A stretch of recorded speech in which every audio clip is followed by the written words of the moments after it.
Howdy, this is Ben and/or a Bookish Bear, and I'm going to do the new to Booktube tag because I am new to Booktube.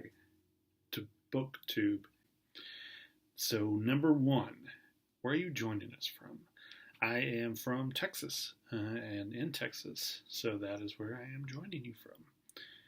How old are you? I will be 36 next week, so that's fun and awesome. Why did you join Booktube? I love books, and I love to talk about books. I love the idea that people just sort of get online and talk about books and hope that other people will listen. I like to be creative, and the idea of being creative in context of books and reading and what I'm reading just seems really fun, and I want to give it a try. What is the meaning behind your channel name? So, a Bookish Bear. So that's just kind of a name that I came up with on a book forum, and then as I was doing other kind of booky stuff, starting a blog and stuff like that, I feel like I'm a gay dude, so I feel like that sort of says it without having to say it every time, considering the idea that there's the whole bear subculture of gay dudes. It's something that people don't assume about me, so I figured that was an easier way to say it without having to say it all the time, because it gets kind of annoying to have to say it all the time. So that's kind of what it means for me anyways. I really enjoy the alliteration of being a Bookish Bear. And also I'm just kind of grumpy like a bear, so I just assume that my videos are going to be sort of like if a bear came out of hibernation and started talking about books. So if you're into that. What type of books do you read and want to talk about here? I read a lot of different kinds of books. There's not really a specific genre or anything that I'm more interested in more so than others. I tend to read more for the writing style and the writing than the plot. So it's very rare that I will pick up a book based solely on the summary of the plot or what's going on in the book. Occasionally that happens, but for the most part, I'm reading a book because someone or at some place, somewhere, I have discovered or read or whatever that this person is a good writer who has influenced other writers or has made a mark on literature and writing in some way or whatever. That's kind of the stuff that I'm looking for to read, and that's what I'm interested in. So, like I said, it's rare that I'm going to pick up a book based on what genre it is or what it's about, those kind of things.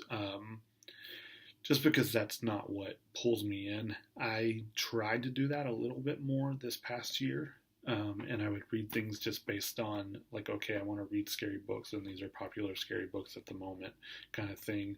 And it just doesn't work out for me, usually. It usually leads to me reading books that I feel very meh about and mediocre stuff that I wouldn't recommend and wouldn't reread.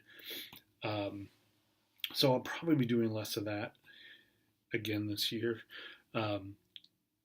I don't tend to read new stuff, stuff that came out this year or the current year. I usually pick up maybe 3 to 4 books a year that are like from that current year. I'm pretty bad about that. So if that's what you're interested in, maybe I'm not your dude. But I don't read any YA. It's just not for me. It's just again, doesn't interest me. But that's not a bad thing. I don't care what other people read. I'm also really into comic books, so I read a lot of comics, so I'll probably be talking about those as well here on the channel. What are some of your favorite authors? This question, off the top of my head, let's say, okay, I'm pretty into Dave Eggers, Kurt Vonnegut, Ginsberg is one of my heroes as far as poets go, Lydia Davis, I'm obsessed with Lydia Davis, Zadie Smith, David Shields, who mostly writes nonfiction books. I'm a little bit obsessed with him. Cesar Aria, Roberto Bolaño. What's the last book you read? The last book I read is Ready Player One by Ernest Cline. What are you currently reading? I'm currently reading Infinite Jest by David Foster Wallace. What do you use for bookmarks? What do I use for bookmarks? Usually bookmarks. Weirdest thing that I use nowadays is probably like the receipt from the purchase. Show us your current TBR pile. So as you can see, there's a shelf behind me, and I don't like to keep TBRs on there because there's just a lot of stuff. So I have a separate place for my TBR right there. So that's them. My little TBR pile. Look how cute it is. So I have to keep a separate TBR pile just as I purchase new books or as something comes to mind and I'm like, oh yeah, I do want to read that.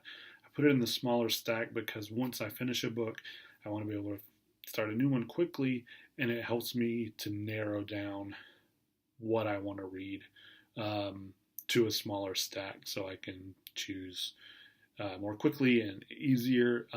If I leave everything on a big shelf, then I'm going to go back to it and I'm going to look at books for 3 days instead of just choosing a book. I'm going to pull stuff out. I'm like, oh yeah, this book exists. Let me look through it. So it just makes it much easier for me and my reading to have a smaller stack that I can just pull from. And in that smaller stack, I'm going to go through those really quick, so maybe that'll give you a better sense of the kind of books that I'm interested in and stuff. So going forward, you'll know that a little bit better. The first is The Doors of Perception by Aldous Huxley. I don't know why I haven't read this yet. He wrote Brave New World, which is probably his most famous work. I sort of just feel like this is kind of the closest book experience to like tripping on acid, which seems fun. I'm really stoked to read this. I don't know when I'll get to it, but it's on the list. The next is this collection of Henry Green novels. Oh man, the glare's dumb. So it is Nothing, Doting, and Blindness. I have not read any Henry Green yet, and I want to really badly. It says here on the back that it's described by W.H. Auden, who is a poet that I really, really love. Describes Henry Green as the finest English novelist, so that's pretty big props as far as I'm concerned. So I don't think the one that I actually wanted to read the most of his books is in this collection. I forget what it was called, but I'm stoked to just read some of his stuff. Life is Elsewhere by Milan Kundera. He wrote The Unbearable Lightness of Being, which I started and did not finish probably 6 or 7 years ago. Just couldn't get into it. A friend of mine was reading one of his books and described the plot of this one, which is apparently about a poet, and it made me want to read it. So I'm going to give him another shot because I feel like I should. And then we'll probably go back if I enjoy this and try The Unbearable Lightness of Being again, because that seems like a book that I would really enjoy. I don't know why I didn't then, but maybe I will now.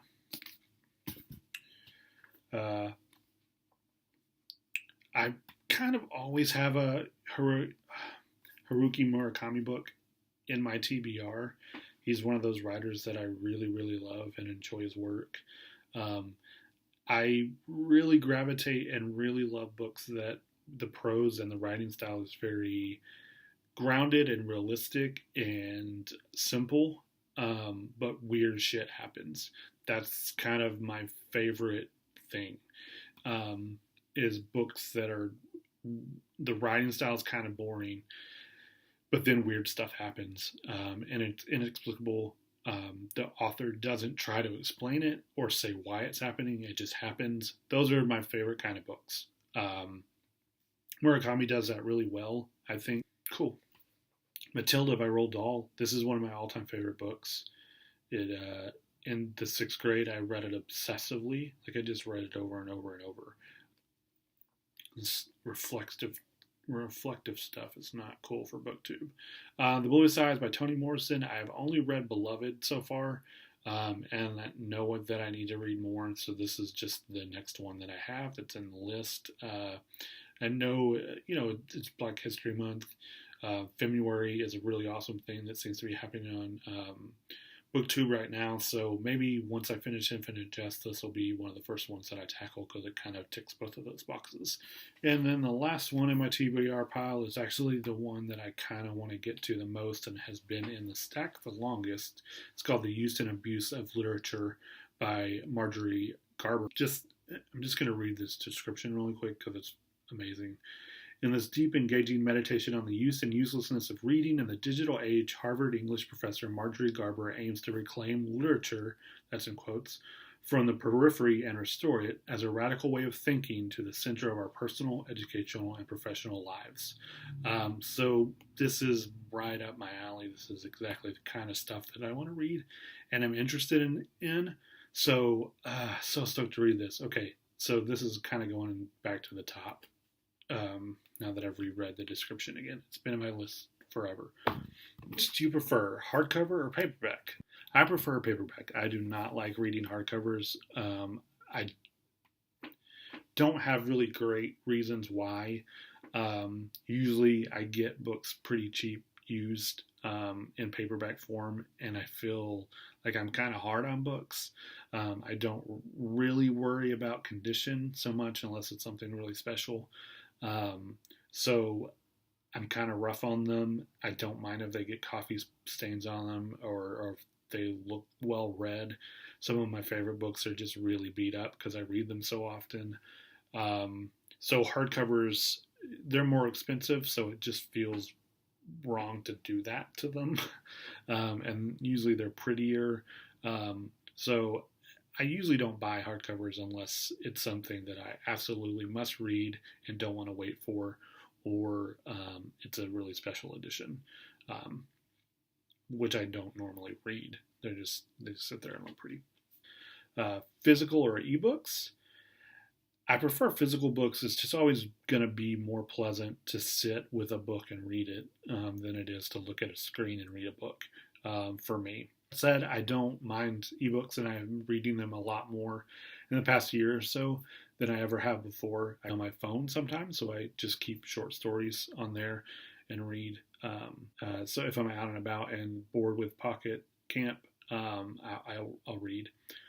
Owning or borrowing books? I prefer to own them. Like I said, I'm kind of prone to being rough on books, so borrowing them, I just get too cautious and worry about not returning them in the same condition that I got them, and it becomes that stress just makes the reading experience less pleasant, and if I enjoy it, I'm going to want to own a copy anyways, so why not just buy a copy? What book or series got you into reading? So, like I said, Matilda was pretty big as a stepping stone of getting me into reading Roald Dahl's work. I really love all of his books, his children's books, so much, and read them a lot. I remember in the 5th or 6th grade, I got the Chronicles of Narnia as a birthday present and was obsessed with those, just obsessed. I was really into Encyclopedia Brown and that series as a kid, and there's a Texas author who wrote a series called Hank the Cowdog, and I don't know how widely known that is. Every time I bring it up, people are like, I don't know what that is. But it was basically a book about a cowdog who was like the sheriff of this ranch, and like mysteries and stuff would happen. And he would solve them. He was kind of like fumbling and didn't know what he was doing, but very cocky. And so I would say Chronicles of Narnia, Roald Dahl's books, Encyclopedia Brown, and Hank the Cowdog were kind of my gateways. How did you discover BookTube? How I discovered BookTube. So like I said, I've been book blogging a lot more recently and trying to be more active with that. I'm reading Infinite Jest. I got on YouTube to look up videos about Infinite Jest, basically. Interviews with David Foster Wallace, stuff like that. I came across a booktuber called Johnny Keene, and I watched his videos about Infinite Jest, and they automatically became my favorite reviews of Infinite Jest. I really like his channel. He's awesome. And then from his channel, there was, of course, the list of recommendations on the side. And they all said BookTube. And I didn't know what that was. Obviously, my brain put it together and was like, oh, this is kind of a section of YouTube that talks about books. So I started watching videos and went on my book forum and was like, did you guys know that BookTube was a thing? What's the deal with this? Is anybody involved with it? And everybody was just sort of like, yeah, that's a thing. The videos are fun. Watched more and more videos and became more and more interested in doing it myself. So that's sort of how I just stumbled upon it, and then was like, this is kind of awesome to just have people sit and talk about books, and then get to know each other. And it's a community that seems really inviting and friendly. So I thought, why not give it a try? What challenges do you think you'll face with your own channel? I'm a little bit notorious about starting things and not following through, so I think that's going to be my biggest challenge, is just sticking with it. But I'm hoping that the more videos I make, the better I get at it, the more people will want to watch and interact. At least, even if it's just a few people who are watching and interacting, that'll kind of push me forward to keep making videos. I love talking about books, and I'm always reading, so there's always something to talk about. So yeah, I think that's going to be my biggest challenge, though, is just sticking with it. So encourage me, keep me on my toes, just yell at me if I don't make videos. Those kind of things will be helpful for me. Thank you. Where else can we find you? So I'll put links to everything below. I have a book blog. It's on Tumblr. It's called A Bookish Bear. You can check out there. It's going to have a lot more in-depth stuff, reviews of some books that I read last year, a lot of lists. I kind of like the idea of making lists and top whatever of whatever about whatever. So I'll probably be doing videos of that as well, but I like to do those lists. You can find me on Twitter, A Bookish Bear on Twitter. You can also find me on Instagram. Again, A Bookish Bear, kind of the places that you can find me as far as books are related. I'm very into music, so I also have a playlist blog called No More Tapes that I will link below as well, where I just upload playlists that you can listen to if you're into music. So thanks for watching. If you watched all the way through, I feel like you deserve some kind of medal. I'm sure that this is awkward and whatever. It's my first one. And I'm going to get better, I promise. Or maybe I won't. Just stay tuned and you'll find out.